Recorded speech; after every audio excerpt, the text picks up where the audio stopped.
Welcome, everybody. Happy New Year. Yeah, okay. Hello, Happy New Year. It's good to see. Hello. I'm so happy that the link worked. Yeah. Okay. I haven't tried doing a preset link yet, and I was like, oh, I wonder if anyone's going to get my link. Whoa, there's everyone here. Everybody's here. Fantastic. Good to see so many people. Even Josephine's here. Happy New Year, Josephine. Great to see you. I'm looking forward to coming over there in when am I coming over? September? Yeah, September, heading off to Canada. Who else have we got here? Frank! Happy New Year! Good to see you. We've got Marsha. Haven't seen Marsha here for live classes before. And Guy's here. Of course, Maya and Bettina are here. They're always here. Can't get rid of those two. Um, Farah. Can you hear me now? Are you live? Yes, I can hear you now, Okay. Josephine. Okay. There's lots of us. There is. Oh, hang on. There's even a second page. The second page. Oh my Wow, you're goodness. very popular. Yeah. Happy New Year, Roswitha. I'll be hugging you in a month. There we go. Ah, hear that whip bird? Did you all hear that Australian whip bird? Yeah, That just made my New Year's to hear that. how's your new year? One of the things I miss most about Australia is the bird noises. Yeah. And Everybody they all knows that. and they all came on first thing in the morning at the same time to wake you up. Yeah, that's A right. whole cacophony of them. Yeah.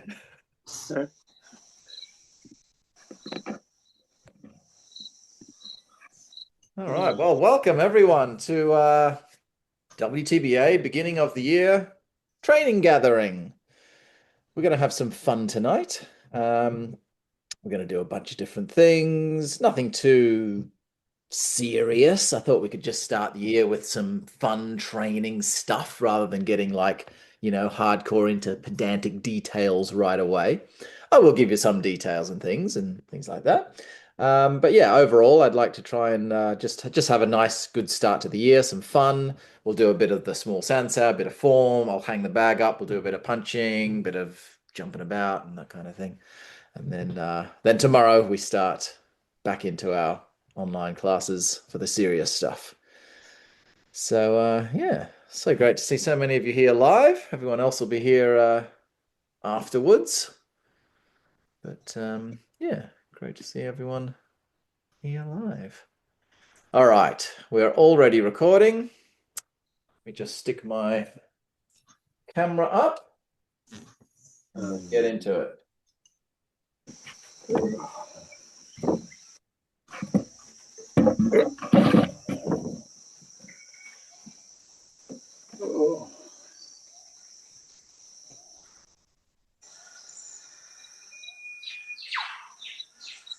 Oh, now that class is starting, if everyone can mute their microphones as well, otherwise we'll have lots of different noises all bouncing off each other.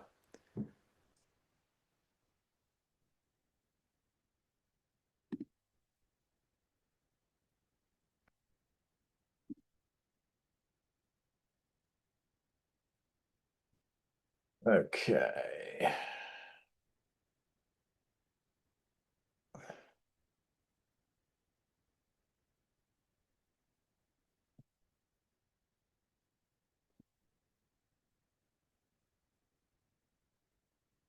There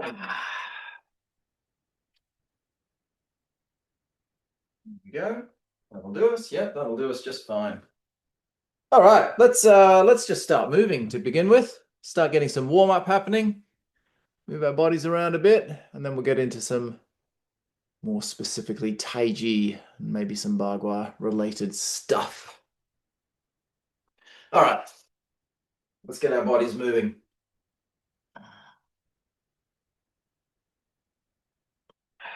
Just standing feet parallel, shoulder width.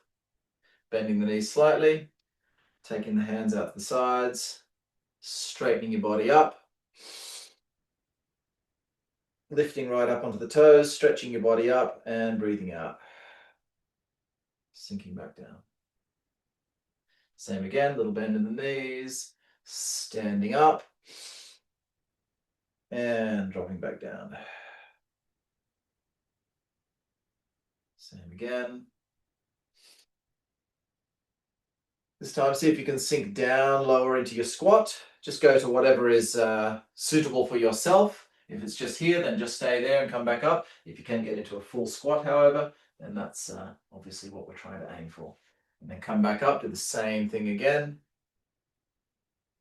Breathing in and breathing out.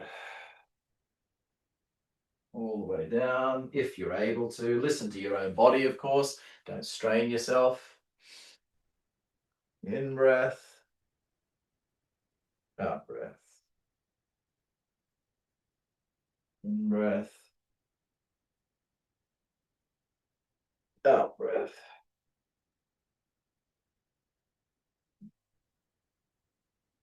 Link your fingers. In breath. Roll into your body. So round your back, head down, hands in front of you, hunching everything, curling up into a ball. Release the hands. Straighten up your spine and lift your hands up. So you're going for a straight back.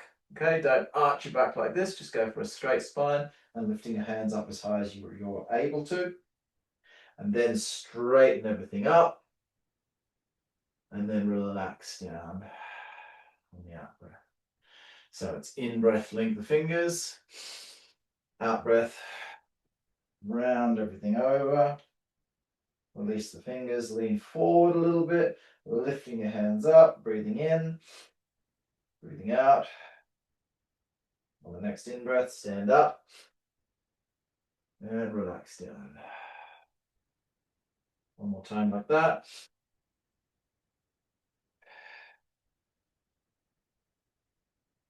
Release the fingers, in breath, out breath, in breath, out breath.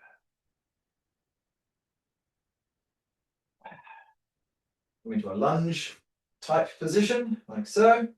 And all you're going to do for this one is just push your heel down into the rear foot, stretching through that rear leg. Doing similar to the movement we started with, like so, lifting up to the sky. And then this time, fold your hands over each other, place them down on the front of your knee, and then lean over, drop your knee on the floor. If you can manage anything further, just drop your bum back onto your heel. Coming back forward, pressing into your knee to lift yourself back up, heel on the ground, and repeat. That's the easy version. If you found that hard, do it again. If you found it really easy, then instead of putting your hands on your knee, take them straight to the ground, drop the knee on the floor, sit back onto your heel.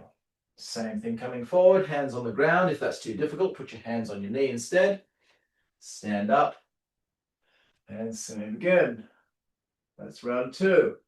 You want to find the one that feels kind of difficult, like it's pushing you, but it's not going to break you, okay? I'm going to keep going more and more difficult. Don't break yourself. So from here, next one is don't put the hands on the ground. We're still going to lean forward into the movement, drop the knee, but without placing the hands on the ground. Bringing it back up and back to there. Let's do the other side. So again, stretching through that rear leg, opening everything up. Taking the hands down, easy version first, hands on the knee, dropping it down, place the knee, sitting back. Same again, press into the knee. And coming up. If you found that easy, then put your hands directly onto the floor. Knee on the ground. Sit back. Reverse it, come back up. And if you found that easy, then just don't put your hands on anything. for the third round.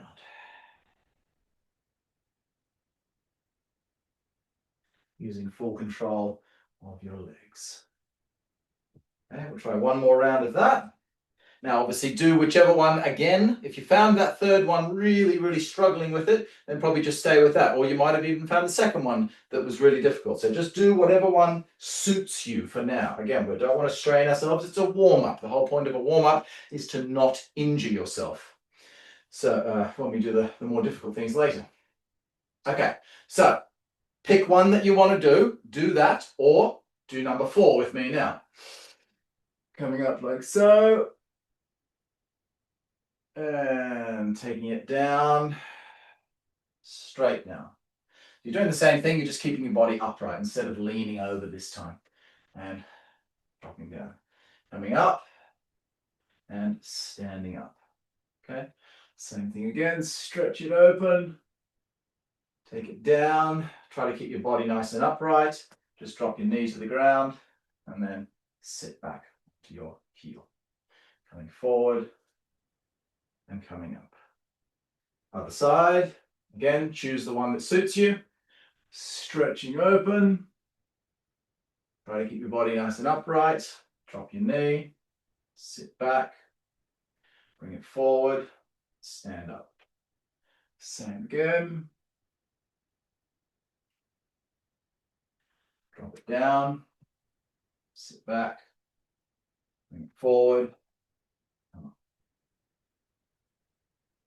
Okay, and the last one. So obviously you can see that these movements here, these warm-up movements, always try, any teachers in the group, try to do warm-ups that warm you up, but also prepare the student for what's to come later in their training. So instead of just kind of doing, you know, like, I don't know, some jumping jacks or whatever kind of warm-up that has no relation to your Taiji training, apart from just, you know, getting strong, getting fit kind of thing, it's a slightly better idea to use movements that will prepare them, because you don't want a student first squat in Yang Lu Chan's form is this.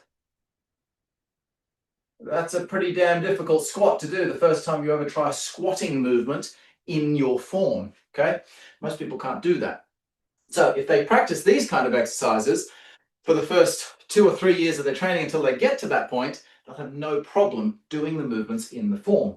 So let's try that movement now directly as it's done in the form. I'm going to do it this way so you know what's going on. I got my left foot forward like so. And I'm going to turn my left toes towards that corner, pivoting on the ball of my foot. And then the rear foot will also pivot on the ball so that the knee points towards my other foot. And then I'm going to again bring my weight forward, put my hands on my knee, drop the knee down, and then sit back. It's exactly the same movement that we just did, the easy version, only I'm now putting the knee behind the ankle. So I've twisted myself over. I'm going to come up exactly the same. Push down into my knee and stand up, reversing that action. So that's your footwork. You can see my feet there. I pivot, I put the knee, you see, behind the ankle. Okay, let's try that again. Just from there like so. Turn, lean forward. Takes the pressure off your knees if you're not strong enough yet. Drop the knee down, lean, sit back onto your rear foot. Bring it forward and up. Let's try the second variation of that. Don't touch the knee, only if you feel comfortable with it. You may already not feel comfortable with this movement, in which case just continue moving through the previous one we did, where the knee goes on the just there, instead of crossing over. The crossover makes it much more difficult to stabilize the movement. So let's do that again. We're going to do the same thing without touching the knee. We're still going to lean forward and then straighten the body when we sit the bum back. Lean forward, stand up, and sit back. One more time. Pivot, lean forward to drop the knee, and then straighten up to drop the bum onto the heel. Lean forward to lift the knee, and then back to square one. Let's try that the reverse side. Pivot, hands on the knee first, drop it down, touch the knee, sit back, bring it forward, up, and relax. Same again, on the knee, drop, sit back, lean forward, push into the knee, and sit. Same one again. Don't touch the knee this time, if you can manage it. But still leaning forward when I touch the knee on the ground. Then I straighten up, then I lean forward again to bring myself back to here. Again, pivot, lean forward, drop the knee, and straighten up, bring it forward, lift the knee, and finish. Final one, this is the most difficult, and this is how it should be done in the Taiji form, is staying in a vertical position, okay? Even in your Taiji form, there's absolutely nothing wrong with doing one of these variations. Obviously, you'd still do the hand movements of the form and so on, but that little bit of lean forward or maybe even resting on the knee, things like that are great ways, stepping stones to getting people to do these moves if they are doing that posture. But as I say, if they've done these warm-ups, then they shouldn't have that issue to begin with anyway. So let's try that again. Back to this side. Going to do the same thing again. Try not to touch the knee. Just go pivot, sink down, touch the knee, sit it down. So I'm keeping my body upright the entire time without leaning forward. You will feel much more pressure on the knee when you're doing that. That doesn't mean you're doing damage to your knee unless your knee's not strong enough. The same like any exercise. If you do something that is beyond your strength capability, you'll tear something, you'll break something. If you gradually build yourself up in strength, then that same movement is healthy for your body rather than negative for your body.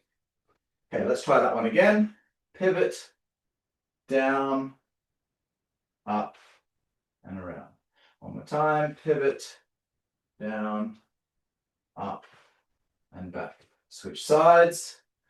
Pivot, down, up, relax, pivot, down, up, relax. One more, pivot, down, up, and relax. So that you get your legs nicely moving around. Let's just drop down onto the floor and get our shoulders working a little bit.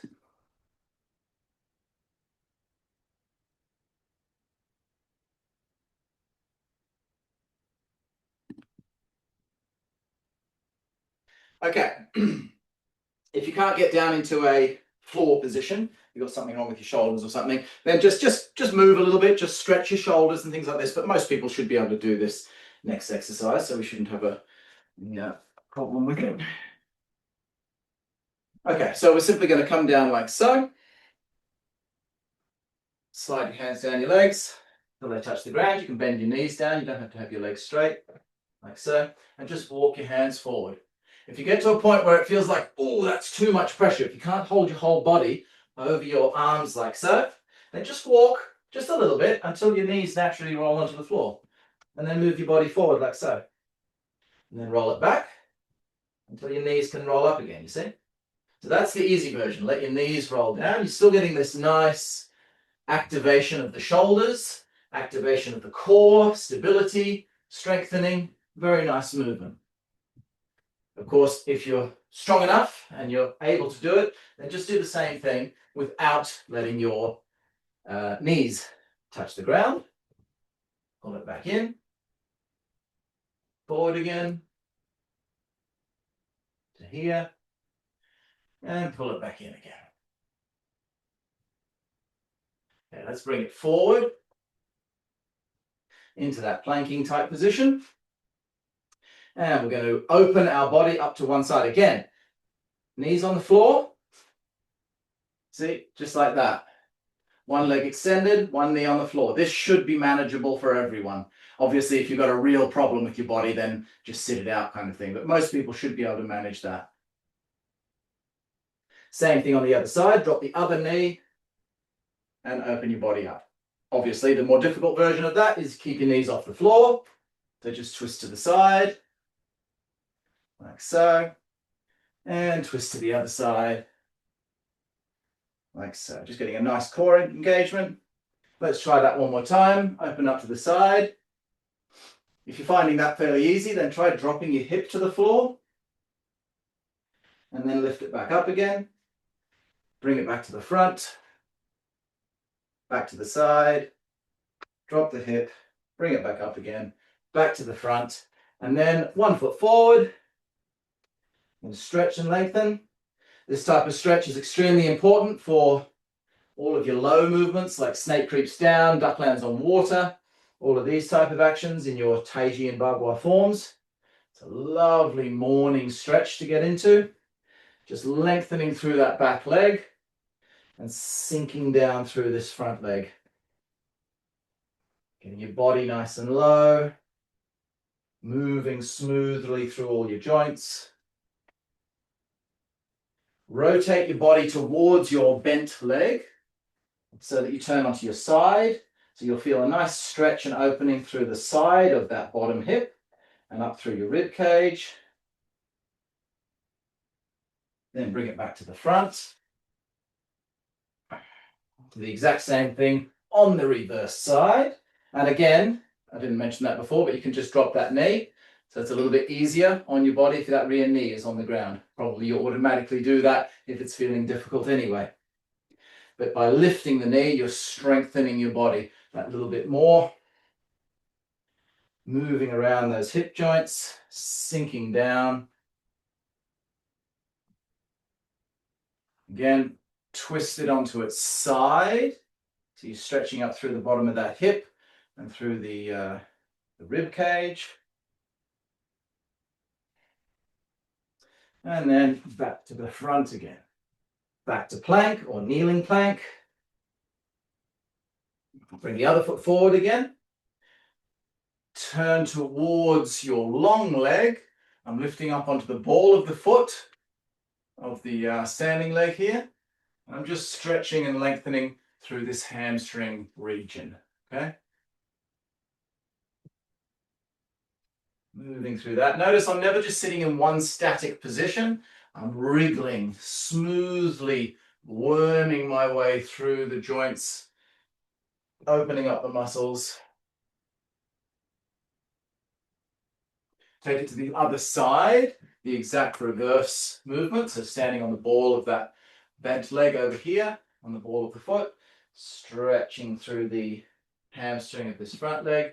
Again, wriggling. Notice I'm turning towards my leg a little and away from my leg a little, changing where the stretch is, getting the stretch to be a little more in the hamstring, a little more in the adductors. Just stretch out and feel where your tight spots happen to be. Take it back to the other side again. This time I want you to drop this knee onto the floor and bend this knee. So we're sitting like this. Okay, so bent leg at the front, kneeling on the floor. And you're going to drop down as low as you can. You might not get that low, you might only get to here, but you're trying to put this shoulder kind of underneath your knee. So you can put your hand around behind your foot and just stretch down into that movement. So again, it may not look like this, it may look a little something more like this, or even like this or something, but you're still feeling that stretch through the front leg hamstring. Switch it around to the other side, so knee on the ground, bent front leg, and again, stretching through that front hamstring.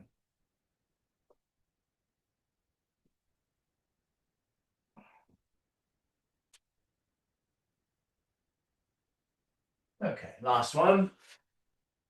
Come back to this open position. If you can, this is generally easier for people to stand on the ball of the foot. It's still a good, strong position to be standing in, nothing wrong with it. But just to test your mobility, see if you can drop that heel down onto the ground, okay? My body so you can see that a little bit. So I've got the heel on the ground. Notice the knee is pointing in the same direction as my toes. We're not standing like this or something, you see. Knee and toe pointing in the same direction.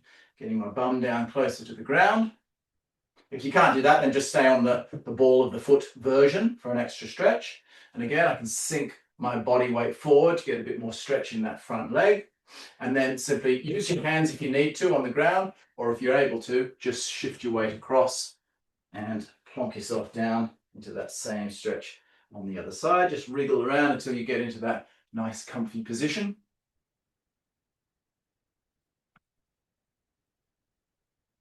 And then for the Bagua lovers out there, put your feet both on the ground like so, both feet slightly turned out.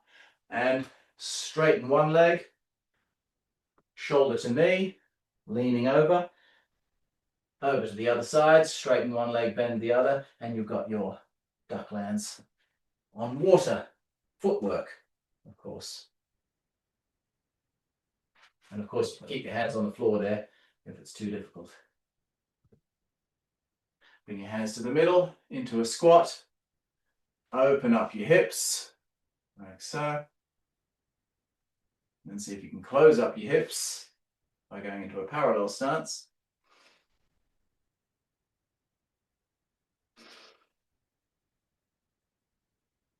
Stand up onto the balls of your feet if you're able to.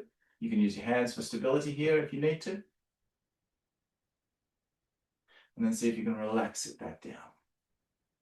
And then stand up. All right. It's time to take off the jumpers. So I'm wearing a jumper today instead of my zippy one. So it takes a little bit more time to get it off. Oh. This is a new jumper. It's actually a little bit small to get off. There we go. I managed. See? Houdini I am. All right.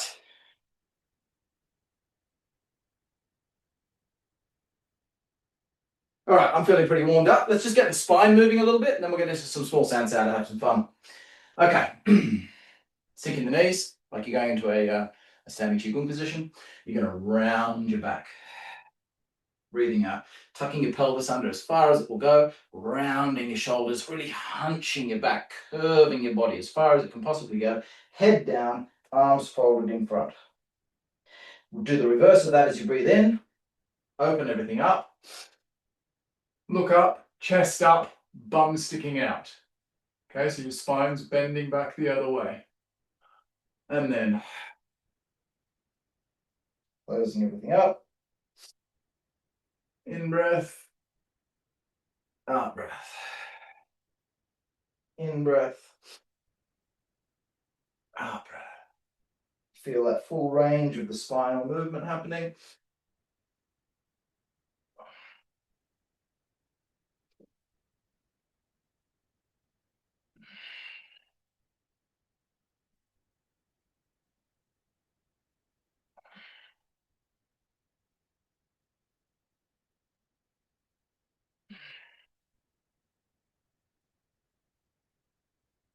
Little twisting, controlled movement. Keep your knees and toes facing the front. Don't let your knees twist. Keep them facing the front. Rotate from the spine, not from the pelvis.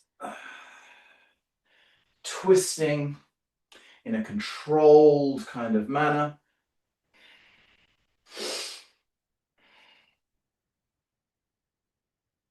And then if you're feeling like your spine's healthy and it's not getting any problems in there, just put a bit of momentum into it. You might hear a few little pops and clicks. That's not necessarily a bad thing, as long as it's not causing any pain, as long as it's not happening constantly. If it just goes click, that's just a little air pocket. But if it's going click, click, click, click the whole time, well, then maybe you should have that looked at.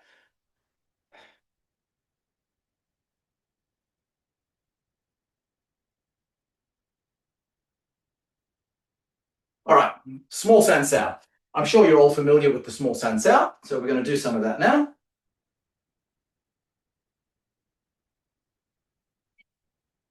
We're going to have a play around with it, just run through it a few times from a flow point of view. And then I'll chuck a couple of details at you, things that we've been working on over the year with my online classes, but loads of the people following this particular workshop aren't following the online classes. I've gone into so much detail in the online classes with the small sand sound. There's not much more I can say without repeating myself. So those of you doing it, it'll just be revision stuff. But obviously there's a lot of people who are following now this workshop who haven't been practicing along with the online classes. So you'll hopefully get some new little tips and ideas for your training. Okay, let's just start flowing through. So if you don't know the small sand sound at all, well, tough titties. You'll just have to either follow along as best you can, or just sit this one out and watch the movement, perhaps. It's up to you. Okay, we'll start off nice and slowly, nice and easy. We're going to do like a mirror image. So if I go that way, you go that way. If I go that way, you go that way, okay? Make me your mirror. I will go that way so that you're doing your natural side. Okay, so nice and easy.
Same again, opposite side.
And again, a little bit quicker this time.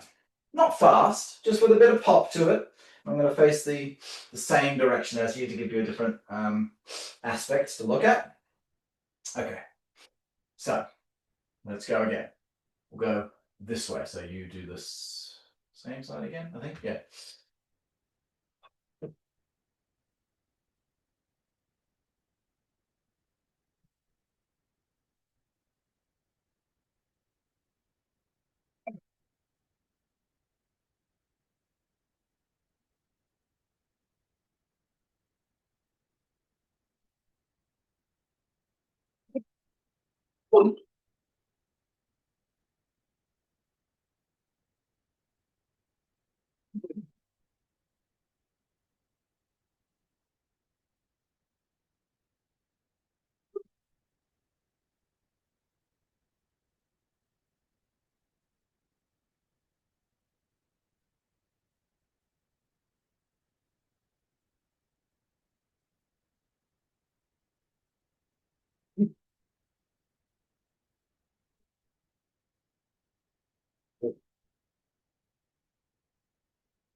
Same again. On the side, heading this way this time.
All right, let's just talk a little bit about the first two strikes. Oh, good, Fran's not in her pajamas yet. I'll be able to bring her in for some applications. I get in trouble when I don't tell her and pre-warn her that I need her for applications, and I'm like, Fran, I'm in my pajamas. Okay. The difference between the first two back fists, the obvious difference is this versus this, that's clear. But the intent difference. One is closer to you, the other is further away from you. That's the main difference in the intent of the movement. So when we do, if I do it side on, we do the first back fist from here, for example. I'm gonna take this. I'm not trying to do a back fist like this, really close. You can do it that close. I can put a mitt there and boom, I can hit it relatively decently, But why would you? There's no reason to do that strike at a close range. If that person was that close, it'd be a terrible idea to try to hit them with that hand. You'd be leaving yourself all exposed and you'd be using a weaker strike. So there's no reason why you would do it. I'll show that when I bring Fran in later. Anyway, the movement should be like you're trying to reach out. You're assuming he's at a distance. Okay, he may not be at a distance when he's throwing that punch. He'd be closer to you, right, in order to reach you for that. But if you've done any martial arts and you've seen other styles, remember, we're not going to only fight ourselves as in our own style. We've got to make sure that we're capable of dealing with any other style of fighting techniques. And one of the most common things you see, mainly in boxing and just people who aren't very well trained, just general brawlers and things like that, they'll sort of come in, boom, and then go away again. It's a very common thing. Whatever the type, it's more common to see off a jab, but you will boom, see something and then they kind of load back. Like they'll put something in and jump back a little bit. So that's what we're assuming here. Someone's come in, maybe done something up here, whatever. The small sansao, remember, it's not an exact fighting application. It's a training tool to teach us body mechanics, good connective body mechanics. It's highly unlikely you would have come from this position into this position, then into this position, then into this position, and so on. It's just a form to put those applications together. How it would happen, in a real context, maybe he's thrown something up, maybe you blocked something there, maybe you had this hand down, something comes through the middle, boom, that's where you're going to trap that hand there, you see. Everything's going to be a lot smaller and tighter in a real life situation. You're not going to be doing these big, flamboyant, form type movements, but it's good to learn it large, because when you learn something large, you understand the movement better. If I took a start beginner and said, oh, do it really small like this, and you wouldn't understand it. No different than the form. When you learn the form, you learn it bigger, don't you? And then gradually with time, it can become smaller. So some fighting applications work sort of better if they're smaller. The application comes out more in terms of how something's done in a form when it's shrunk down, closed up a little bit. Other times, how it's done in the form might be exactly how the application's being done in reality. So it depends on the movement, really.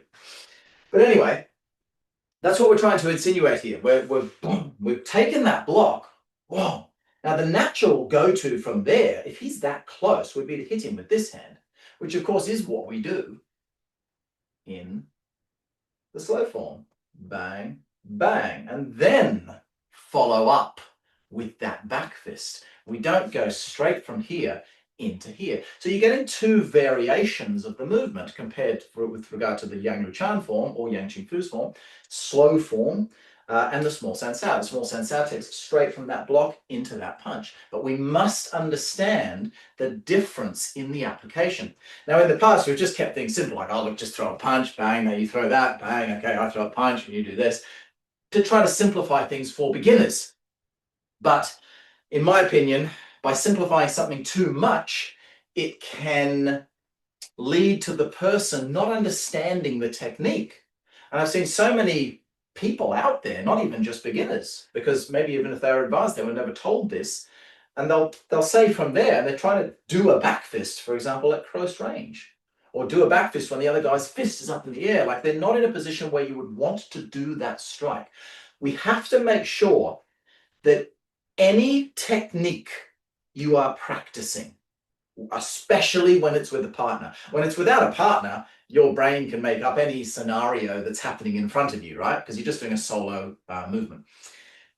But when you've got a partner standing in front of you, if, for example, I threw that punch, right? So I went there, boom, you've just blocked that. And my other fist is here.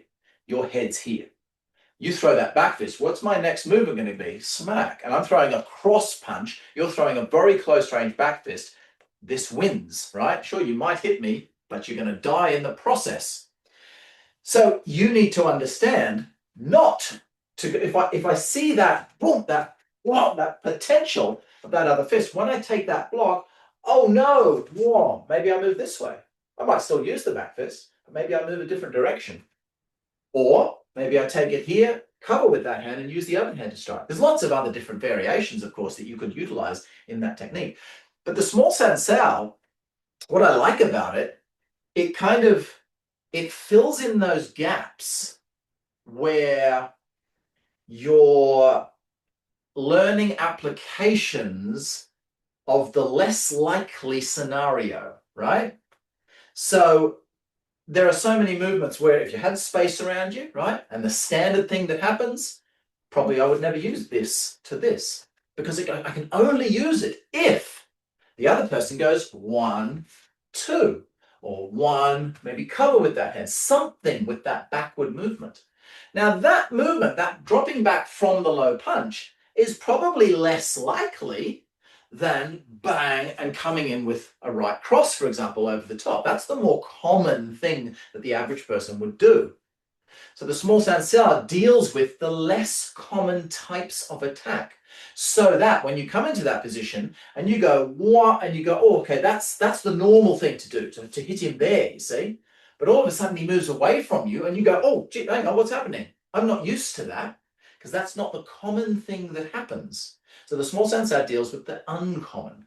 So we train that move, and if you feel that energy moving away from you, as soon as you take that block, you feel him trying to gather himself, trying to keep away from you, you take that block, you go, oh, that's not going to work, whack, and you come through with your back fist.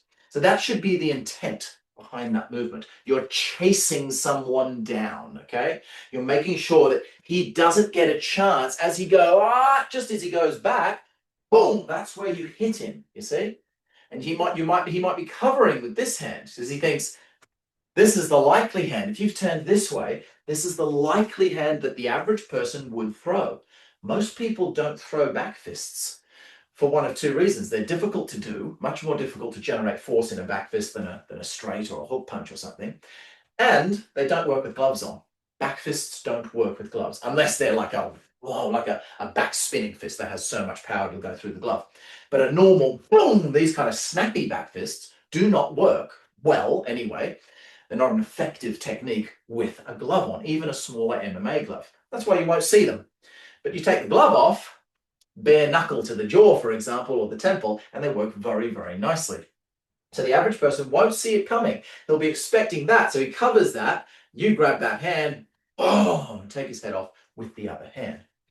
The second one, I'll give you a little bit of talk about that second back fist now, and then we're going to drill it out. Then I'll demonstrate on Fran a little bit just so you can have a picture in your mind. So the second one is a little bit different.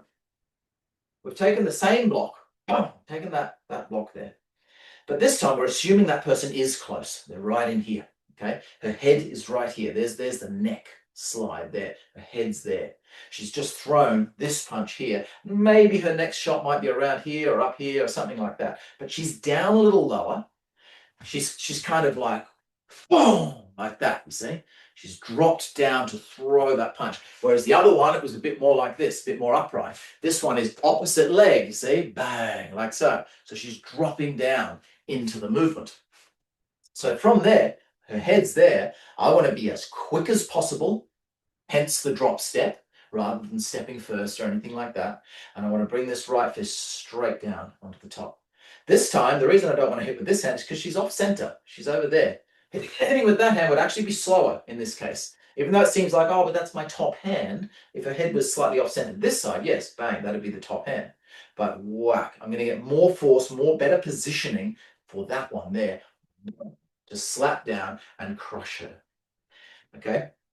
Another reason why you might, let me just grab Fran, this will make a little bit more sense. Darling.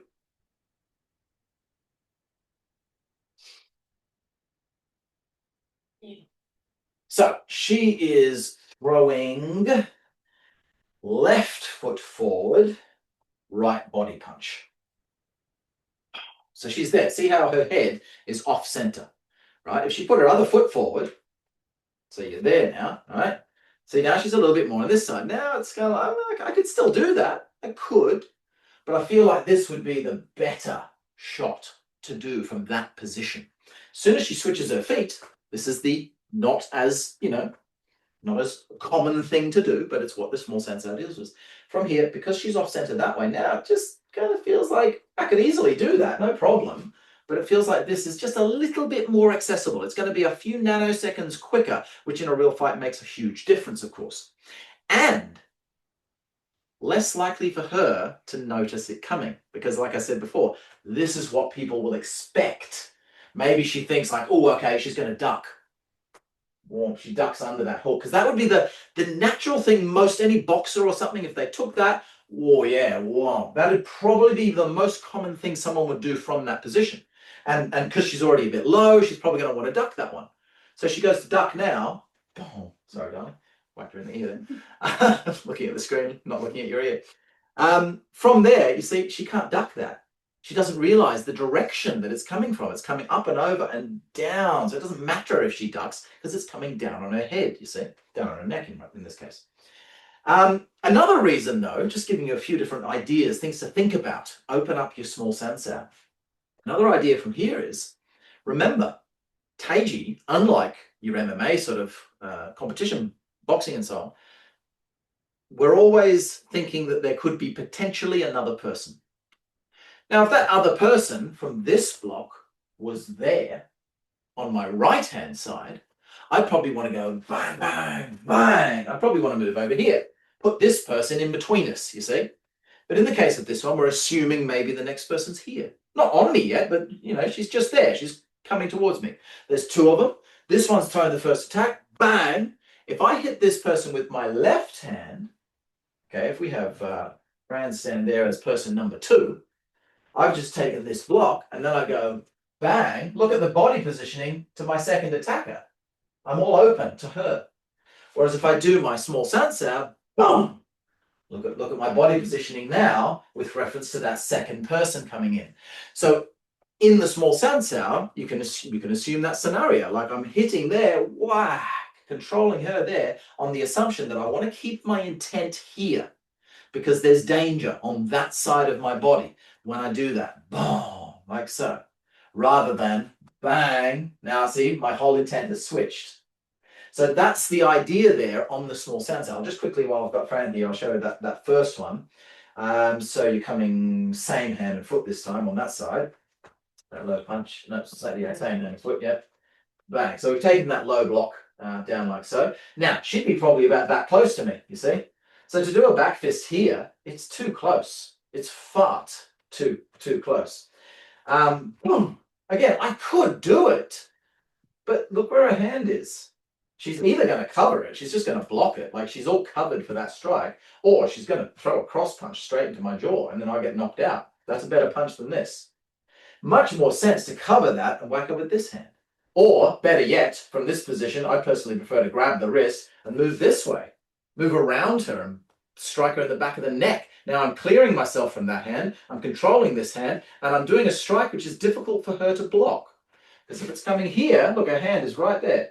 Come. She can block that very easy. The further I move around here, hypothetically, if I was around the back of her, not that I could get that far, but you see, it's more difficult for her to block that now, you see. So that's what we've got to look at with the angles at which we attack. We want to make it as difficult for the other person as possible. So that's what's happening there. Bang, if she stays in that position, whoa, I'd rather go this way, you see. But as soon as she takes that block, bang, she realizes, hang on, I'm in danger here of these fingers or something. She shifts her weight back. Shift your weight back. Ah, boom. See, that's where I feel the opening. That's where I feel the potential to get her with that strike. And of course, at that moment, if she moved back and I moved back, well, then I'd miss the target, you see. Now, this is again where it comes into the case of advanced techniques for multiple person attacks. Because if we come into this strike here, and I've taken that block, if it's only Fran, and she's the only person in the room, and she's attacked me, and I've got space around me, like, I don't know, someone attacks me in the car park late at night, lots of space, I can see there's no one else around, it's just me and you. I'd probably go the safe route, you see, rather than risking myself. So if I go here, and I move forward when she moves backwards, there is a small risk that that move back turns very quickly back into a forward movement. Oh, now I've got to block this. So I'm putting out a risk here. I'm taking a gamble. Because by following her, I'm much more likely to finish her off right now. Whereas if I move this way, oh, maybe I miss, and now she throws a punch, and now we fight, blah, blah, blah. Now we've got to continue fighting, you see. Which is probably what I'd prefer to do if it was only me and her. But again, what if there's another person? What if there's two other people? You can't fight three people all at once. If you're lucky enough that one of them attacks you before the other two, which is usually what happens, one guy sort of comes at you and then, oh, hang on, what's happening? The other two come a little bit afterwards. So from this position, she moves away. I go, oh, yeah, protected myself. Shit, now I've got all three of them on me. So I've got to take risks when there are three. You've got to just basically forget about defense, not forget about it, you know what I mean, but much more thinking about the offense. You've got to forget about, oh, but she could have hurt me. No, you just got to hit her because it's your only chance. If I miss and go to the safe route, now we can keep fighting, but I can't fight three people. So the safe route in this case is actually the very, very dangerous route because now I've got three people to fight. So you see, if it were one-on-one, this would be the safe route. 2-on-1 or 3-on-1, now this, which seems dangerous, actually becomes the safe route. Thank you, Don. So let's drill through that movement again now. We'll do it slowly first.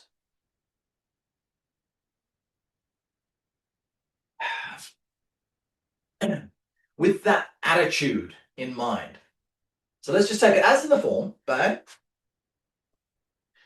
From there, take the low block. Okay. There's the little grab of the wrist. Taking that little step. And whoosh, do that nice forward action. Notice I'm coming into my front leg.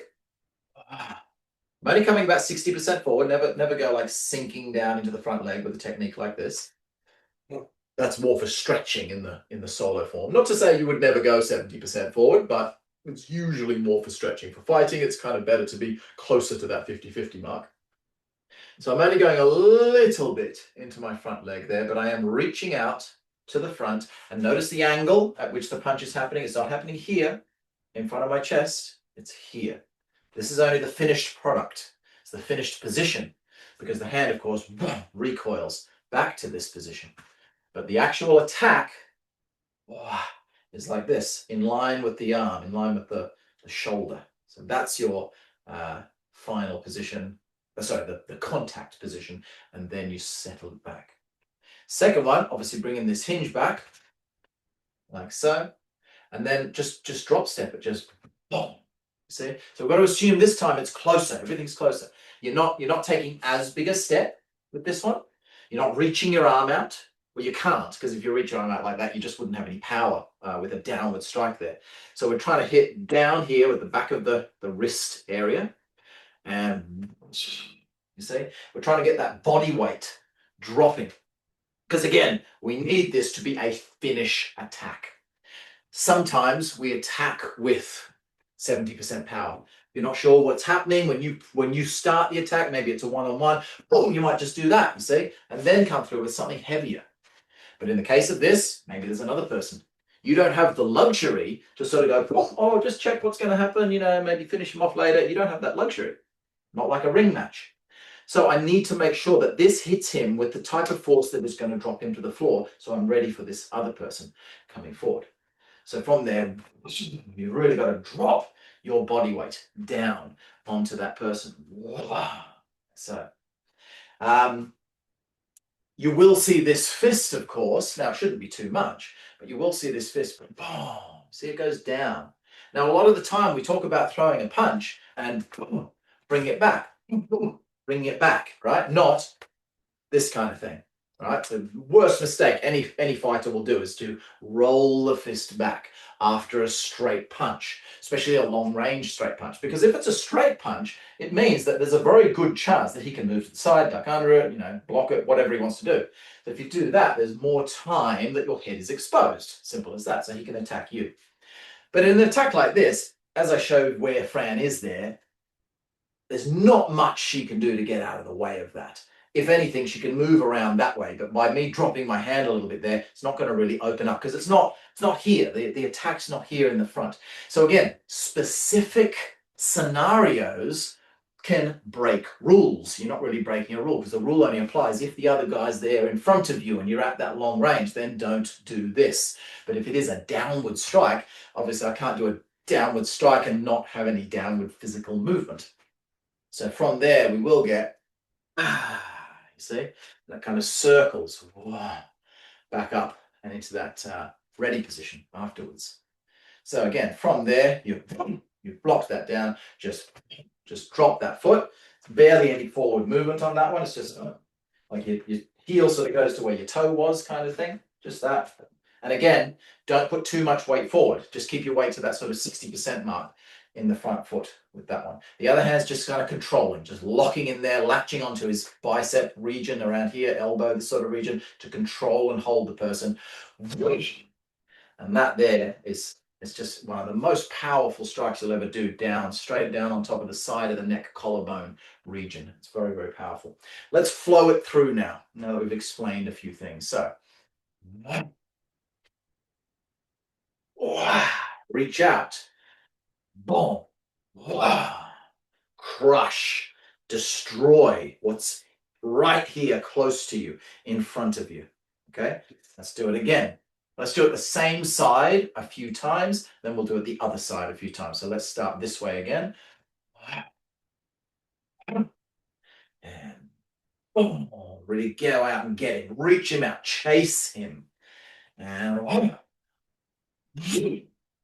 crush him down. That last one. Okay, again.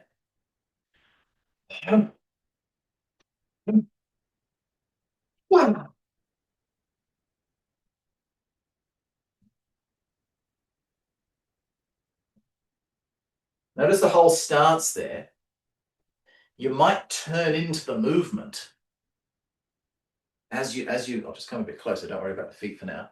So, let's see the sort of settling position. I'm not like this to the front. Sometimes we see that front on movement in, say, the slow form, because the slow form is trying to stretch and open the body. So if I was doing, where am I? Double pung in the slow form, it is right to the front. And then we circle over and draw back and so on. I wouldn't be doing that like that. But most of the movements in the Taiji form, where you're like anally focusing on the front, as in hips to the front, it's very unlikely that your hips would ever be exactly on the front like that. It does happen, but not in the case of a movement like this. Same with upper chi. Very unlikely you would ever be hitting someone like that. It'd be much more likely you'd be like this because you're more protected. You can go to other places much better from a slightly side-on position, but you lose the whole stretchy thing. You see, the meridian activation. The form is a qigong at the end of the day. So when we do the form, that's how we do it. When we do double pung, that's how we do it. When we do small sansao double pung, see, it looks a little bit more like that. Small sansao squeeze looks a little more like that, rather than like that. These are the kind of things that we need to understand, the difference between practicing something as its application compared to as its qigong application. the Qigong healing application. Okay, let's do that a couple more times. I'll face this way this time. So again, let's start that way. We'll do it 3 times. Chase him. Whack. Retreat. Boom. Drop it down. Crush him. Same again. Go and get him. Boom. Boom. Crush him. Boom. One time. Whack. Whack. It's away. Go and get him. Crush him. Boom. Same again. Get him. Boom. Crush him. Boom. One time. Get him. Boom. Crush him. Boom. Again, look at where the shoulders are facing. That would be the front. That's where I'm facing. Because again, that's where my next opponent is. That's where I'm thinking, oh, yep, okay, that's comfortable position to carry on from there. Oh, if I've done that, oh shit, crap, someone's coming from the other side. So your intent is on the open side after you do that movement and after you do the Qi movement. Okay. Let's slow things down a little bit. We're going to flow through a little bit of the Yang Yu Chance form. Then we're going to hang up the bag. So we'll do a little bit of this kind of training today. Instead of just all Yang stuff and then all Yin stuff to finish, we're going to do a little bit of Yang Yu Chan and then we'll hang up our bags. Not for too long because some people might not have bags. If you don't have a bag, doing the same drills that we're doing, just doing it as a shadow boxing kind of thing, just playing in the air, that's still excellent training for you. Still trains the body mechanics, the techniques. Obviously, you're going to get the feedback, the power side of it, but you're still going to get some good training from it. And it's actually very important to do all of your drills, all your punching drills, not on the bag as well, because it trains your recoil component. Particularly if you train on your own most of the time. When you hit the bag, if you always practice on a bag, and that's the only thing you ever do to practice punching, chances are you get into some sparring or a real fight, heaven forbid, and you throw your first punch, he moves, oh, gee, what's happening? Because you're so used to throwing punches where you connect with something, you don't realize that your balance is a little off. The best thing you can do for that, of course, is interactive pad work, where you've got someone holding mitts for you, and they drop one and cause you to miss the mitt. And you've got to maintain your balance even when you miss, and you don't know when you're going to miss, of course, with the different drills that we do. But you can't really simulate it. It's not quite the same thing, because when you train at home and you don't hit the bag, well, the difference is you're not going to hit the bag. So it still trains that recoil component, which is still good for your practice. But what it doesn't do, it doesn't train you to miss, how to deal with missing when you expected to connect. That's the difference. And only working with the mitts or actual sparring. You try to punch me in the head and I move my head and you miss, again, you're likely to throw off balance. The difference is, though, again, when we spar, particularly headshots, we don't throw full force to the head. It's too dangerous in terms of long-term danger. So we don't spar with full force to the head. That's a stupid thing to do. Anyway, because of that, you're only throwing gentle pressure, maybe 50% power. It means that if you do miss, you're not going to fall over. Whereas when you do the mitt work, you can hit those mitts as hard as you possibly can, because it's just mitts. And then you really get a feel for what happens when you miss your target when you were throwing full force into that target. Okay, let's start off with doing our first third of Yang Lu Chance form. Okay, we're just going to flow through it, just at a general sort of pace. Nothing nothing to mention. We're just going to do it. We're just going to simply do our first third.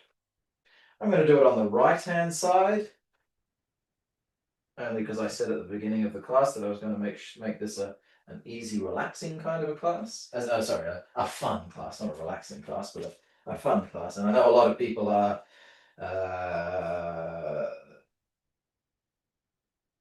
what's a more polite word for lazy? And they don't do their left side enough. So we'll do the right side because more people will get a nice form with that. They'll get a nice flow with that. If they're doing the left side, they might feel a bit, uncoordinated.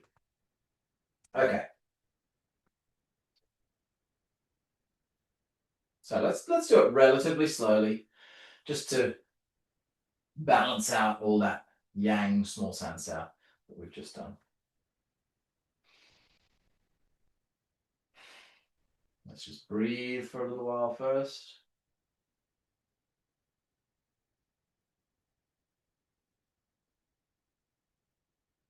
Relaxing the body.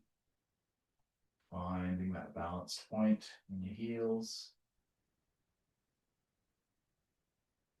Arms are a little yang, but still gentle and soft. I'm going to breathe in, lifting the hands up.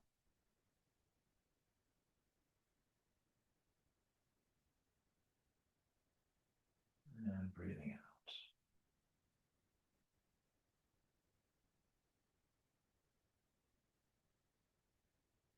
Carrying on.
Mm. That was a really good first form of the year. I hope you got some good vibrations going on there. That felt really nice for me. That's the first time I've done my form since before Christmas, because I took 2 weeks off my classes. And since Taiji is my full-time profession and I'm doing it constantly, like every day, training, when I have my Christmas time, I still move. I still do a bit of stretching, hike up in the mountains. I keep my body moving, but I do take a break from doing the forms. It's just nice to clear your head of that stuff for a couple of weeks once a year. Especially when it's your profession. Different if you just train it yourself. That's a little different. It could still be helpful. I don't know. I've never experienced that because it's always been my profession. Anyway, yeah, I haven't done it for a couple of weeks now, and that was a really nice form. I really enjoyed doing that. It was soft and smooth, but had a very strong sense behind it. So I hope you've gotten something out of that as well. Anyway, I thought I'd share with you now a section of the form, the section of the form, which throughout this year got me the most moments, mainly from Bettina, but a lot of people, when I was teaching this at workshops or on the online classes, when I showed this particular move and how to think about it, how to break it down correctly, how to get it to flow, how to get this move to work, yeah, a lot of people had a really good experience. Some were the sort of jaw-dropping moments of like, oh, finally I get why, you'll often find that some movements just kind of feel a bit rubbish. And this is either because it's a difficult move and it just takes longer to get that move correct, or in the case of this move, in my opinion, it's because the way we taught it in the beginning, or up until now, like I've changed my way of teaching it. I haven't changed the posture. It's always been done this way, but how we teach it, we broke it, in my opinion, we broke it down too far. We put too many step here, step here, step here kind of thing. It became robotic and lost the flow. Now, in some cases, if someone's like, where do I put my hands? And they're moving like this, well, then, that type of form is beneficial for them to really just go here, then go here, then go here, even if it makes it feel a little bit robotic.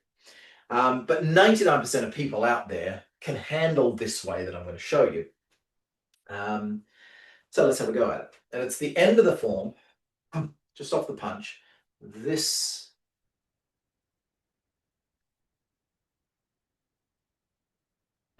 movement. When done correctly, it's one of the most beautiful movements in the whole form. When done as how we used to break it down, if you look at some of the older videos and stuff, you'll see it. If I can remember, it's something like this. You go under, you go 1, 2, 3, 4. See, so there's like I mean, not stop. You don't.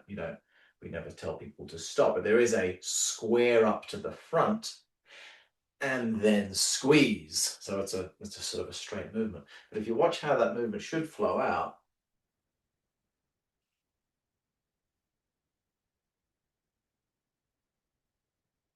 it ribbons in from the side kind of thing when it comes back.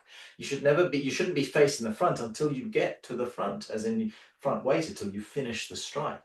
The strike should be coming kind of from here, like that, rather than here and then forward, which really breaks it down too much, in my opinion. So I'm teaching this from the sense that I'm assuming you know the movement, at least the basic where to put your hands. I'm not going to start from scratch as if you're a new student, because I don't think anyone here knows nothing. So obviously we take the hand under. We do our little circle with that hand. Yeah, little circle as the hand goes under. And this one comes through and up under there. So we drive those fingers into our eyes, pull that hand back like so. That leaves us in that sort of 70% back position. So, right hand's in the center, wrist rather is in the center, left hand's out the front, hold the baby. Now the both hands are going to hook in. And I'm going to scoop in like this. Okay. And then, but notice how they go yin and then gradually come back. Don't let them go full yang until the end of the movement. Don't, you know, I don't know, go there and then push or something like that. You've got to gradually release from the yin to the yang with that nice spiral. You see, so scoop. If this is, I'm doing this all quite large at the moment, but see how it's. You see, you're getting this kind of spiral on the end of the move. Looking at it done correctly, it just looks like it's just that much. It's not too over exaggeratedly.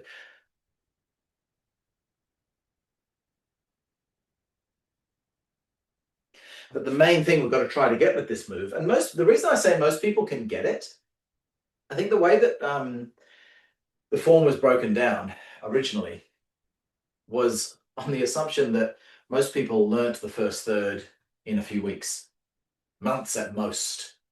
Whereas nowadays, the first third takes a year minimum just to learn it at its, you know, at its basic level. So if you've been training solidly for a year, you should by that point not be a beginner anymore. You're not a stark beginner. You've learned the whole first third. There's a lot of stuff in there. You should now understand connection of the center. You should understand how to flow from one move to the next. You should no longer need 1, 2, 3, 4.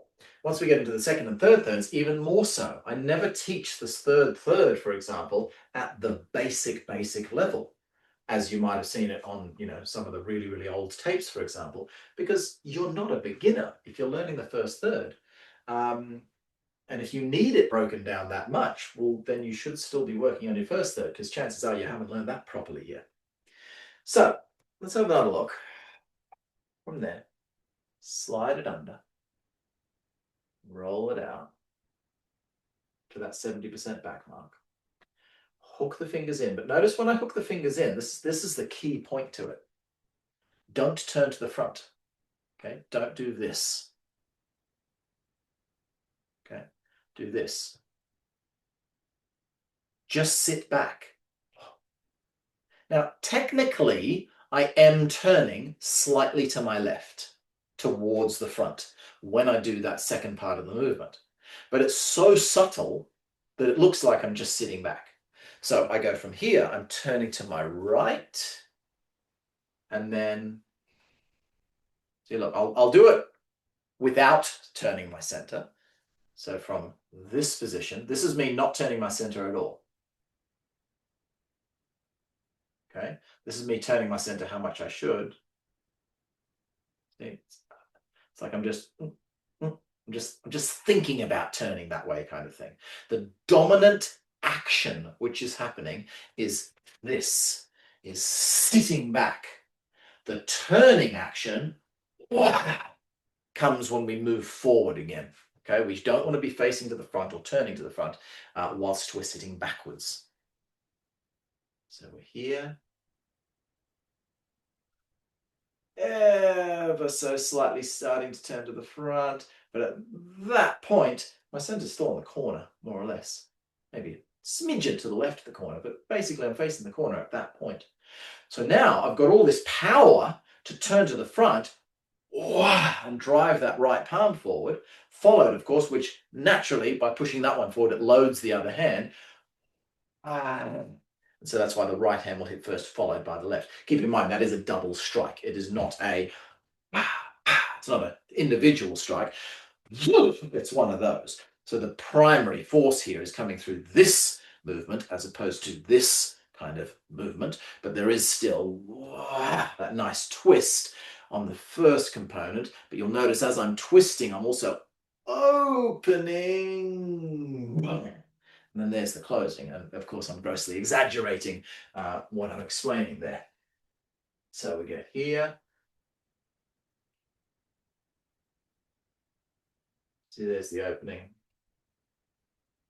And there's the closing and the end of that movement. Let me show you that application. so you can understand that. Madame Pom Pom. Okay.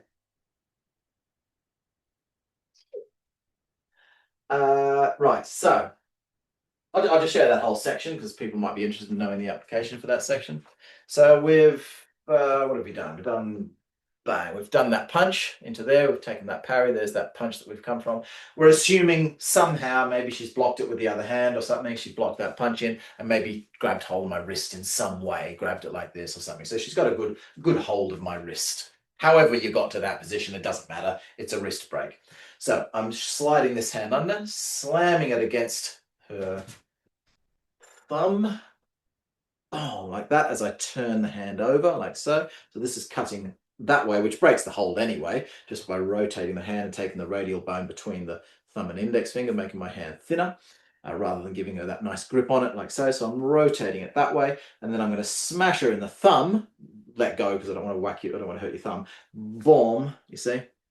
And whether or not that's a strike is up to her, okay? If when I pull this hand back, you see there's a little bit of a backward motion there just before this moves. If she follows into that, move forward, she gets landed with this, you see. Whereas if when she feels this happen, she kind of moves away from me a little bit, well, of course, then I'm not going to go and try to reach out to get her. So that could be a strike, or it could just be a guard position. Following up from there, we're going whack. Let's assume she did kind of pull her head back a little bit and get away from that. She's tucked both your hands back into a guard position. So you've grabbed my hand. She would already have the other hand in guard, of course. I break that hold. She evades, and then she comes with both hands straight through the middle, like like that, like boom, barging through to grab, like to get into a clinch or something like that. Some kind of two-handed application coming through. Bang. So evade back, low back, and you're coming through the middle. See, that's basically what I'm doing. That's that component. Hence, why we don't want to do from that same position, she's coming there. You see, I wouldn't want to be here. I mean, if it's my wife, then it's okay. But we don't want to be like this. Look at the movement. You see, I've blocked her out and turned to the front. Just push towards me like that. It's great, okay for me right now because I'm much bigger than Fran, but chances are she's the attacker, so she's going to be the bigger person, right? If I was doing that to Fran, she wouldn't want my head coming straight towards her like that. So when I do that same move, she attacks with that same move again. You see, by having my body on the side, look how much more protected I am. Keep in mind, again, like I was saying before in the Sansao to form variation, in reality from this movement, that movement would also include a little shuffle, you see? There would always be movement of some kind. I wouldn't just, your feet never stay still in a fight. So in reality, as soon as those hands come through, you see, I'm completely off center line. So if she did charge through, I'm totally clear of what's coming next. Now the follow-up attack in the form is this beautiful ribboning double palm strike. Double palm strikes are not very effective in self-defense, in any kind of combat. There's a few situations where they could be advantageous, but not this. Squeeze, chi posture, that's very effective, only if you're like in close like this. She's got you in a hold or something like that. You're like, oh, what am I going to do? Oh, right into the side of her ribs. That can work really, really well. You would, of course, never use it from this type of scenario. Double palm strike, however, there's not really any scenario where this would be more effective than this or this or this or this. There's never a situation where this is going to be the advantageous thing to do, right? The only reason we have it in the form is because of the energetical purposes. When we do this movement, if I go here and then go, like with an armbar or that, it's a nice technique. Straight away just makes me boom, makes me feel like I'm fighting. Whereas when I do it here,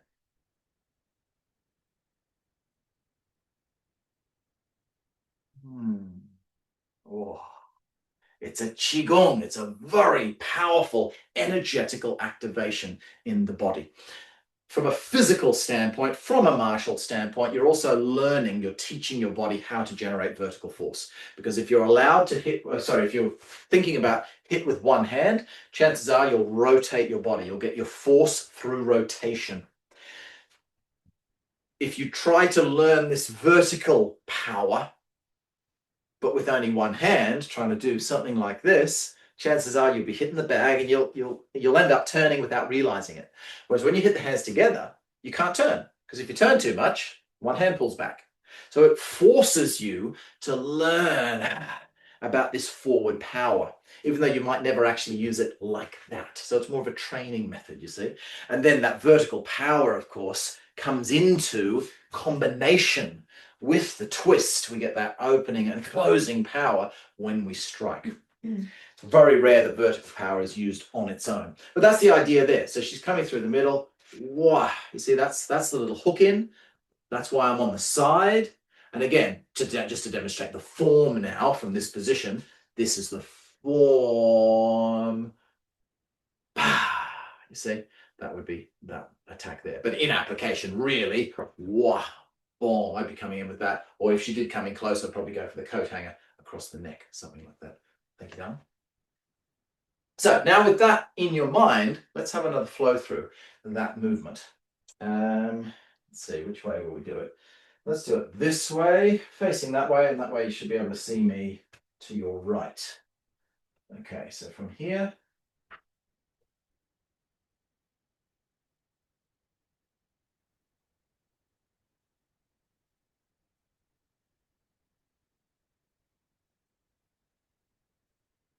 See how the turn to the front is combined with the push to the front. Shift forward as you turn. You should never be shifting forward as you push back. You should be moving forward into the movement.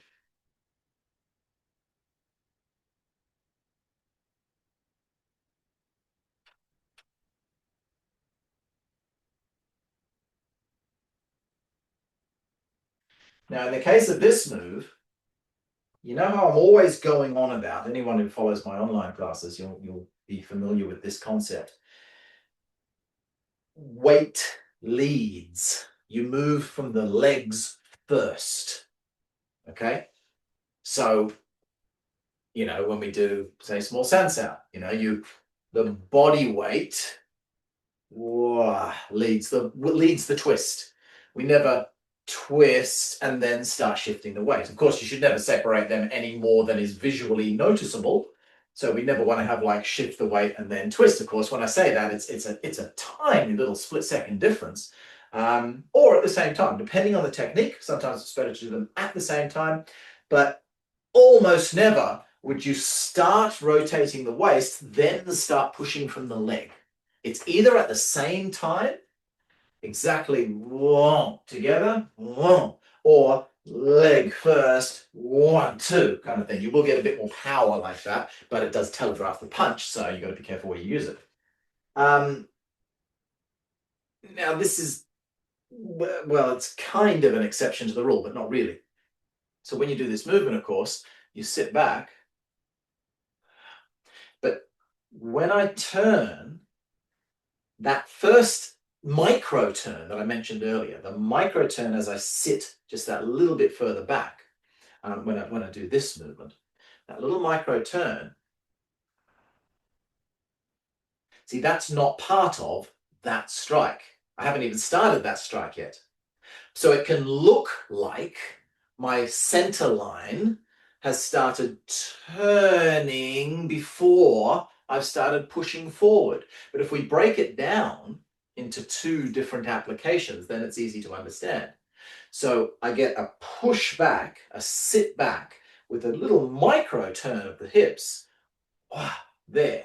See, now I'm like 80% down in the back leg, maybe even 90% down in the back leg. And my center has just gone, just there. I've just, like that. Now from this position, I still adhere to that basic principle, push from the leg to begin the movement.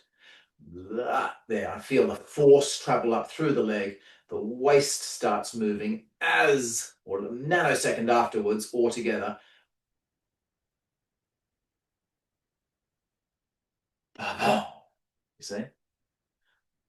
So I'm not breaking that rule. I'm not turning and then pushing to the front.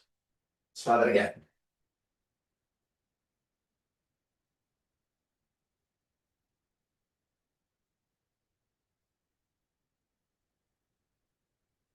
Now strike. Ah.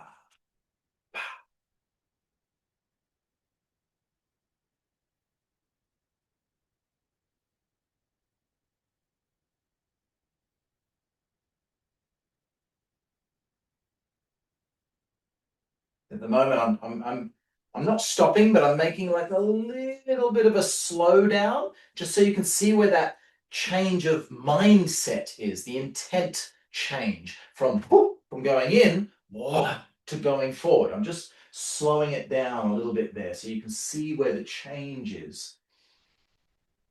Here's the sinking in, sucking, sucking, sucking, sucking, and now change. Into that forward movement.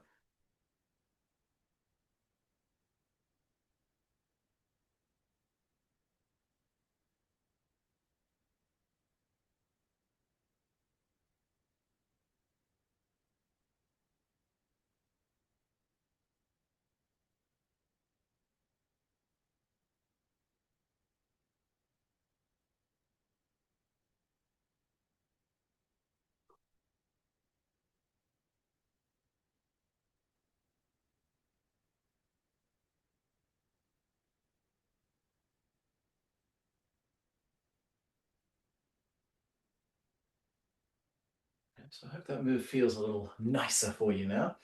I'm going to finish off now. Finish off the evening to kickstart our year by hitting stuff.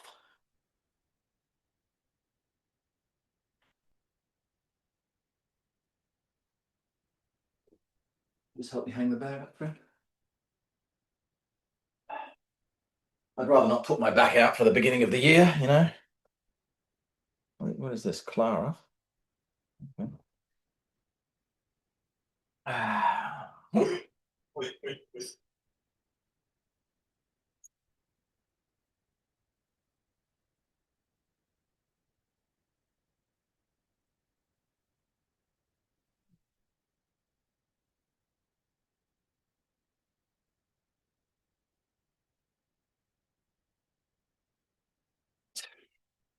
So if you've got a bag, chuck your bag up. Unless it's late and your kids are sleeping like mine are. But I think my kids are used to it, so they don't tend to wake up when I make lots of noises. But it is late, so you might want to just if you keep it gentle, it won't make too much noise anyway. You hit it like that, it's going to make a lot of noise. But I'm really lucky because our nearest neighbor over there is probably, I don't know, 30 meters or something like that. And obviously all our doors are closed, all their doors are closed. We are in a semi-detached though, so we're attached to that house, but he's deaf. So it's fantastic. We don't have to worry about noise. Apart from when he has his guests over. We were watching Superman the other night, and we have a subwoofer on with the TV. And he came knocking at the door. I said, "Oh, I'm really sorry. I can't hear anything, but apparently my guests are saying that our wall is vibrating." So we're like, "Oh, sorry." Turned it down. Right. Let's just hit this thing a few times. Boom, boom, boom, bang. Okay. I actually wrote stuff down today. So we're going to do just a couple of little combination strikes. Okay, let's just do it first and then I'll talk a little bit, but mainly let's just have a bit of fun. Hit some stuff. Okay, so standing in front of your bag, like so, like that. You're around that 50-50 mark, more like, I like to say you're a tiny bit more in the back leg. That for me is the best sort of balanced point when you're in a fight. You don't want to be sitting on the back foot like Muay Thai would, because we're not thinking about kicking the whole time. When you're thinking about that, it's much harder to come forward with a punch. But of course, we don't want to be sitting in the front foot either. That's the worst place you can be. So we're just, 55 to 60% in that back leg when we're standing there like that. We're going to start off with 2 palm strikes, just a simple straight palm strike off the front hand. So left foot forward, left palm, bang. Follow that straight into the right palm. Okay, like so. Okay, let's just do that a couple of times from there. Okay. So try to keep it nice and easy, like so. Make sure you keep your guard up. Okay, be really careful that you're not going something like this. Maybe that first hand, you might notice that it might go down before it comes through with its strike, things like that. Just think, keep your hands up around your face, neck, chin, this sort of region. I don't have to be up here, but just around this sort of height. That way they can very easily come up, protect your head. They can very easily go down, sprawl. They can do whatever they need to do from that position. It's the best balance position to begin with. Anyway, you can shift to other positions later on, but you know, just basics. So, like so, protect yourself. Breathe out as you hit the target. Okay, notice where my weight is. Obviously, I've come forward, but again, I'm only maximum about 60% in that front leg. I'm not shifting right down into that front leg. If you miss your target and you're over that front leg too far, you're going to lose your balance. You're going to fall over. You can't retaliate from that position. So you're standing slightly back weighted, slightly front weighted into the front heel. Obviously that rear foot to come up on the ball of the foot to allow that hip to rotate over. Particularly for the, it's sort of popping up a little bit there just to open up the hip there, but mainly with that second strike, you're going to get that nice little pivot to allow the hip to turn in, you see, to allow that right palm to drive forward. Okay, so from there, we're already in range. Bang, just a little bit of a shuffle with that foot, like so. Again. Okay, let's switch sides. Put your right foot forward. Again, come in with your front hand first, like so. Again, same thing. Same thing again. Let's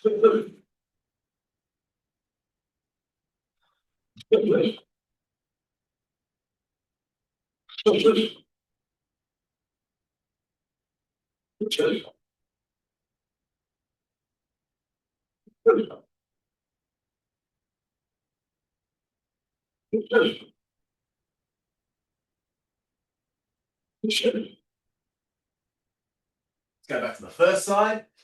We're going to now come back with, we've just done 2 strikes to his face, so chances are he's going to do something. He's going to lift his hands in some way to protect his face.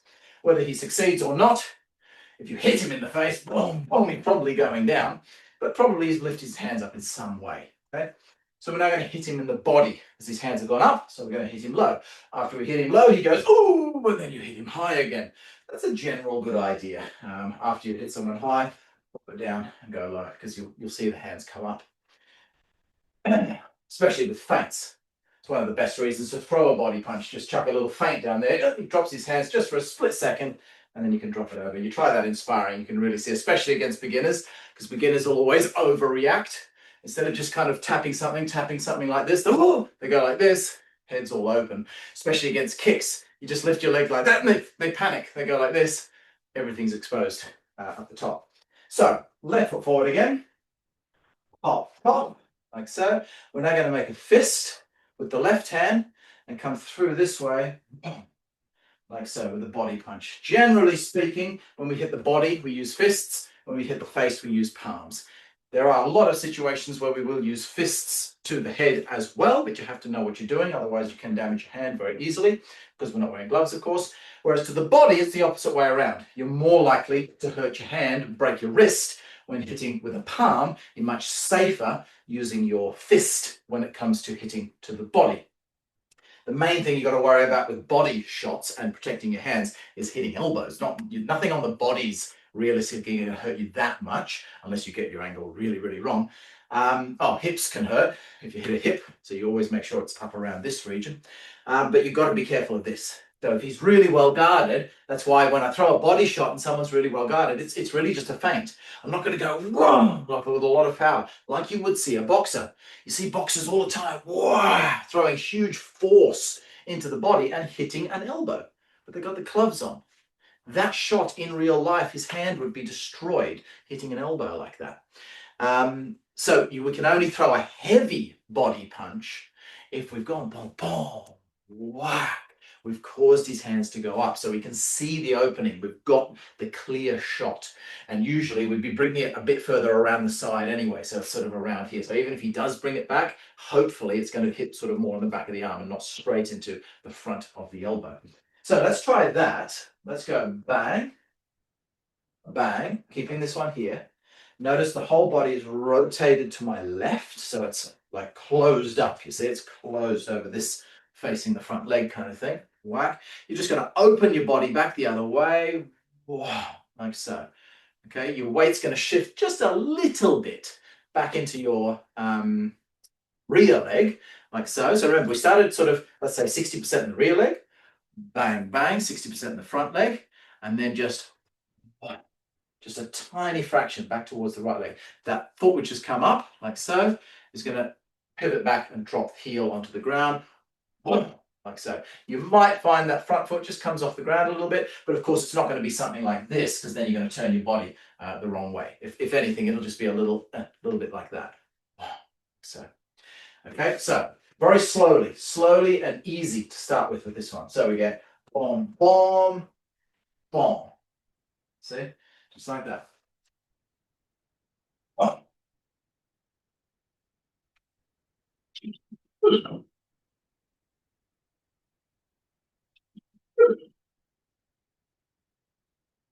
Notice I'm keeping my body weight down when I'm throwing that low punch. I don't want to go here, and just stay up here. I'll get less power, I'll get less mobility, I'll get less protection as well. I want to drop my body weight down just a little bit when I bring in that body hook. There like that. Okay, so hook.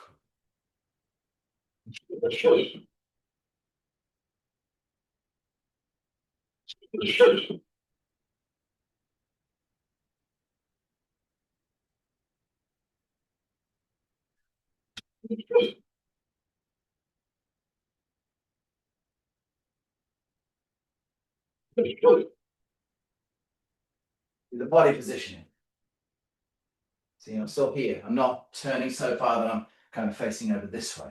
I have rotated, I've turned my body, but I'm still here, like I'm ready for, I'm still on this guy. I'm not assuming, I'm going somewhere else. Angle of the fist here. This way, or this way, or this way.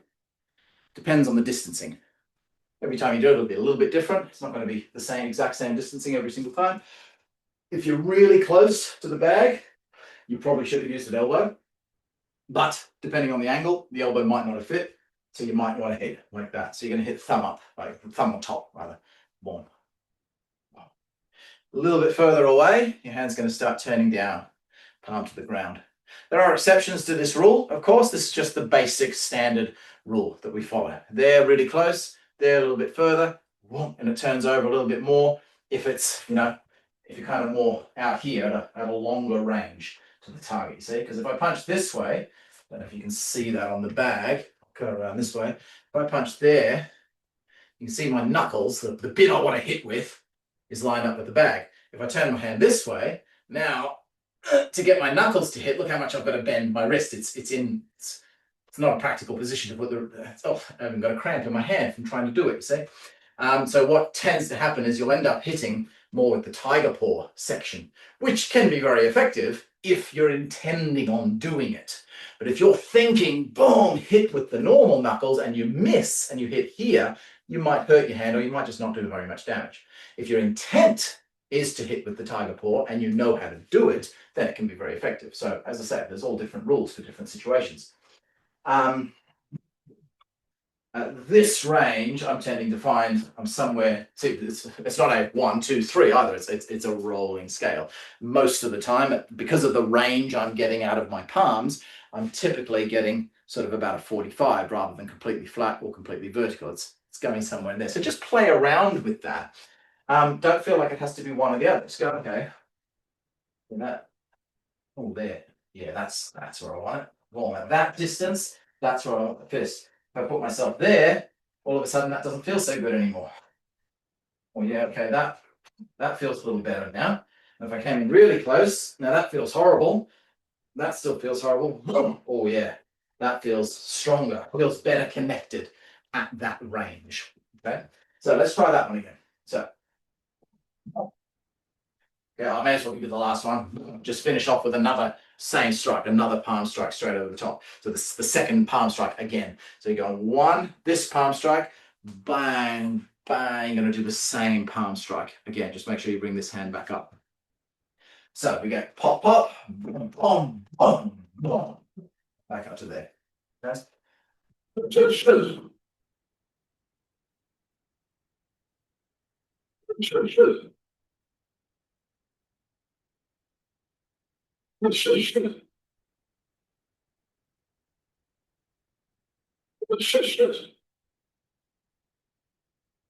See how when I'm hitting that low shot, boom, boom, wah. See how I'm bah, I'm bringing that straight back up as quickly as possible, because the whole point is when I hit him low, either I hit him and he goes down, or he blocks it by dropping his hands, maybe exposing his head. Maybe I didn't get him at the first two, but maybe now he's dropped his hand. Whoa, then I can come over. Once I land that palm strike in his face, then I can start following through with other things. So let's try that again. Boom, boom. So this one here. Boom. You see? So I'm dropping from here. I'm dropping my weight down just a little bit. Wow. Boom. You got to like spring it up. Don't separate the movements. Think about boom, boom, and coming straight through with that second palm strike.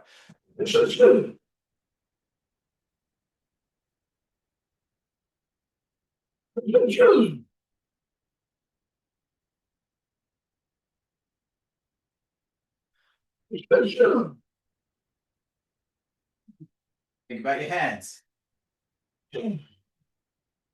Protect your head at all times. Be careful, you're not dropping something. Okay? Obviously, this boom, boom, from there, I'm setting up that low punch. So you have to drop your hand in order to hit him low, don't you? So boom, boom. You see from that movement, I have got it low. Boom. So I can come through there. Boom. See? That's another reason why I'm dropping my body. I'm dropping my body so that if something did come through, whoa, maybe I'm a little bit covered from that particular movement.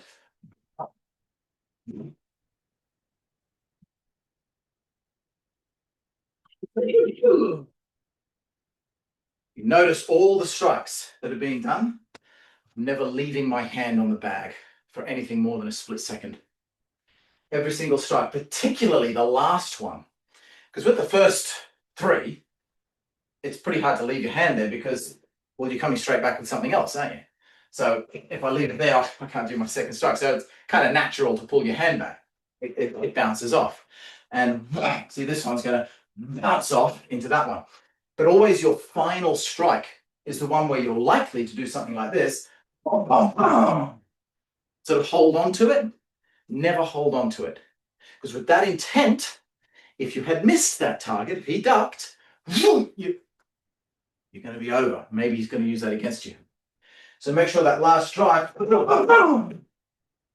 back to there, you see? You're ready. You're ready for who's next. Where's the next guy? What's going to happen next, you see?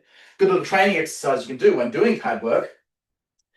Do your little flurry and then check your surroundings. Someone attacks you. All right, what's happening?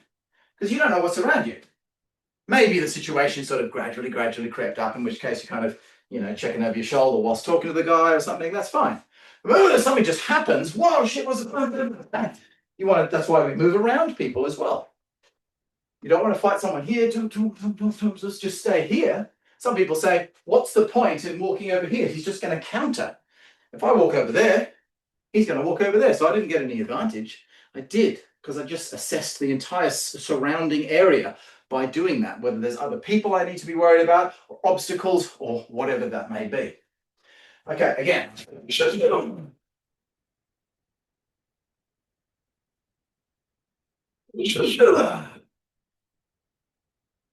Let's switch that up to the other side. We already did the 1-2, didn't we? Yeah, we already did the 1-2. So let's take it straight in. We'll do it nice and slowly because we're on the other side now. We've got the other hand doing the body shot, so take it easy. with a body to the fist, you can still get it wrong and damage your fist a little bit. So take it nice and easy. Don't hit it as hard as I'm hitting it. I've been punching like this for years. So be careful if you're not used to it. Just take it easy as you go through. But I did say we're going to have fun tonight rather than working on really pedantic. Normally when I'm teaching punching, I'm like, right, just really get the body movement happening. Get the correct, really focus on that perfection of technique. Then let the power come later. But, you know, tonight we're just having a bit of fun. Even when I'm hitting that full force like that, if I watch the video back, I'll probably notice, oh, you know, maybe I could have had that hand a bit higher, or maybe I lost my balance a bit there. I'm just here having fun. We're having our, you know, start of the year thing. We're having some fun. So let's let him have it, okay? So, but just for the first few rounds, let's hit it gently. So, in there, and then straight back, that palm on that side. Okay, again.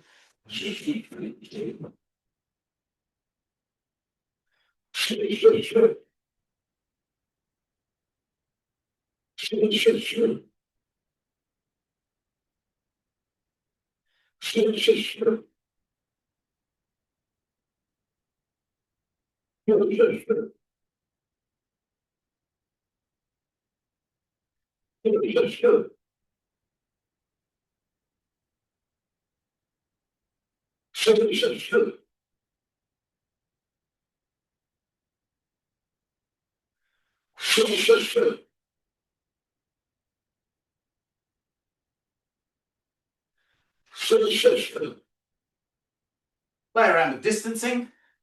You can come right in. Boom, boom, boom. Really close, like my head's at headbutting range kind of thing. Then you won't get as much power.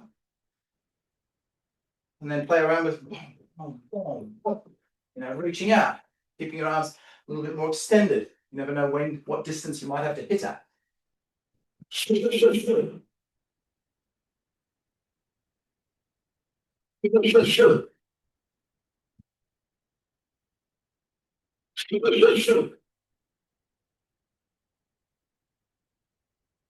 All right, again. That'll do us, guys.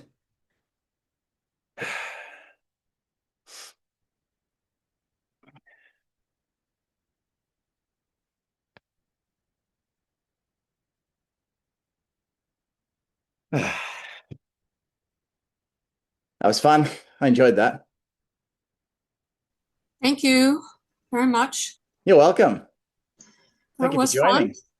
That was fun. Yeah. I had a good class this morning. Yeah. I know I've done this, so I can tell you I'm ready for bed tonight. Fantastic. I can't go to bed right after hitting the bag, so I'll probably sit down and watch an episode of Superman of with course Fran. I'll wind down, but I know I'm going to just plop down into the Yeah, pillow. fantastic. Well, thank you all very much for joining me.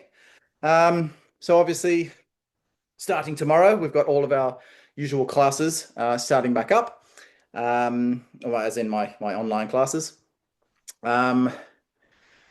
Everyone should have already received links to all of that.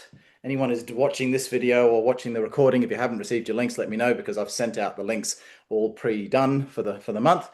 And of course, anyone who's doing this workshop who isn't aware, for the month of January. Oh, George is here. Hey, George. For the month of January, I'm doing 2 new classes, basically small sansao and bag stuff. So small sansao, like what we've just done, working through the form at its structural, really being super pedantic about its foundational structure and movement, as similar to what I was just doing then, but obviously the whole form. Doing the strikes of the small sansao on the bag, but also standard bag work, like we've just done with the more basic punches and palm strikes and elbows and so on. That'll be Monday night's class. And then Thursday night's class is Yang Lu Chan's form. Again, sort of similar to what we just did here with the Yang Lu Chan form. So focusing on those really solid foundational levels, and that's going to be combined with a little bit of Qigong. So you've got those 2 elements. But yeah, what I want to say is it's free for January, free trial for January. So anyone who's been sort of thinking about trying some of the online classes and hasn't dipped in yet, here's a good time to start, because it'll be classes starting from scratch. So you won't be lost. You'll know exactly where you're going. And it's free, so you don't have to worry about signing and putting payment details in or anything until if you wanted to continue into the February. So yeah, anyone who's here or following the YouTube recording of this afterwards, just let me know if you want to get in for January. And I think most of the people here are going to be here with me in January, so I will see you all. Oh, and we've got the Qigong Challenge. Don't forget the Qigong Challenge. Remember? Ila, Yes. sorry, I've got a question in regards with Qigong Challenge. I'm just Yeah. checking the schedule, and Okay. it says 8 o'clock in the morning. Why so late? Because Monday is my day off. Thank you. All right. Good to know. That's my one day I get to sleep in a little bit. Oh, poor guy. Yeah, so we'll be doing, when was that? A couple of months ago, I think it was. We did a 10-day Qigong challenge where we did morning and night for 10 days. Nothing long, just 15-minute Qigongs, nothing super intensive, but that regular practice and having the group there to think, oh, it's Qigong time, got to do my Qigong. It helps you to maintain that consistency through your practice. So I thought, yeah, we'll try it for the whole month of January to start the year. Obviously, I know a lot of you have other work restraints and so on. You might not physically have the time to do it twice per day. My recommendation would be just do as many as you can, maybe at least once a day, whether it be the morning or the evening class, which works better. Obviously, they're all recorded, so you can follow the recording if you wish as well, at any time that suits you. Maybe like once a day through the week and twice a day, morning and evening on the weekend or something like that. But whatever you can manage, something's better than nothing. If you can manage both days for the whole month, I think you'll really feel a change. It'll maybe start to not feel like hell when you do your Qigong, which can be nice. But even if you can manage once a day or something, it just gets you into that regular practice. And then into the next few months, I'm still going to keep regular. I won't do it every morning and evening into the February and March and so on. But I will keep several, at least once a day or something like that, combining with my other classes, so people can maintain that Qigong practice. So, yeah. Well, thank you all very much for joining me. It's been lovely to have you all, and I hope you all have a lovely rest of your Sunday, and I will see you all for some training tomorrow, hopefully. Tomorrow or the next day, whichever class you're going to join me for. See you soon, guys. Happy New Year, everyone. Nice to see you. Yeah, you too. Take care. See you soon. Bye-bye. Bye.